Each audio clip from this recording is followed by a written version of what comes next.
बाप, बेटे और रूल कुदस के नाम में आमीन। हमारे लिए आज की तिलावत यिर्मयाह नबी की किताब 26 बाब 1-9 आयत तक।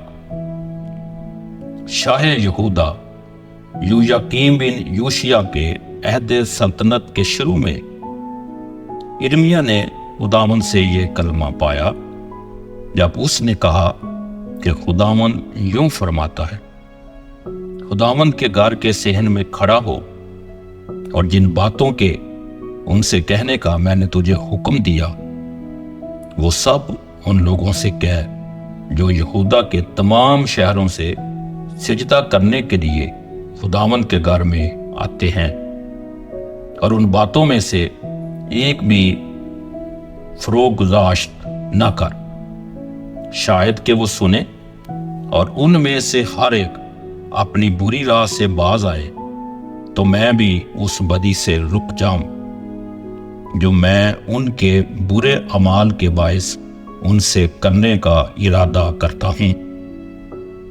बस तू उनसे कह कि खुदावंद यूं फरमाता है, अगर तू मेरी ना सुनो कि उस शरीयत पर चलो जो मैंने तुम्हारे सामने रखी है, और मेरे उन बंदों यानी अंबिया की बातें सुनो जिन्हें मैं बर वक्त तुम्हारी तरफ भेजता रहा, पर जिनके तुम शिनवा ना हुए, तो मैं इस घर को शैलू की इमानत करूंगा और उस शहर को जमीन की तमाम कौमों के लिए बाइस लानत ठहराऊंगा।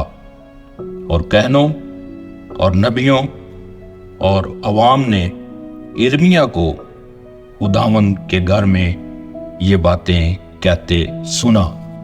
जब यिर्मयाह इन सब बातों के कहने से फारग हुआ जिनका खुदावंद ने उसे हुक्म दिया था कि सारी उम्मत से कहे, तो काहिनों और नबियों और अवाम ने उसे पकड़ा और कहा, तू यकीनन मरेगा।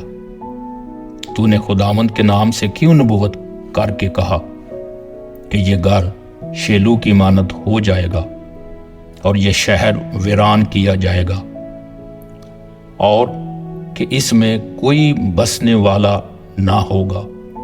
और सब लोग यिर्मयाह की मुखालफत पर खुदावंद के घर में जमा हुए। पाक कलाम के पढ़े और सुने जाने पर खुदा की बरकत हो। आमीन।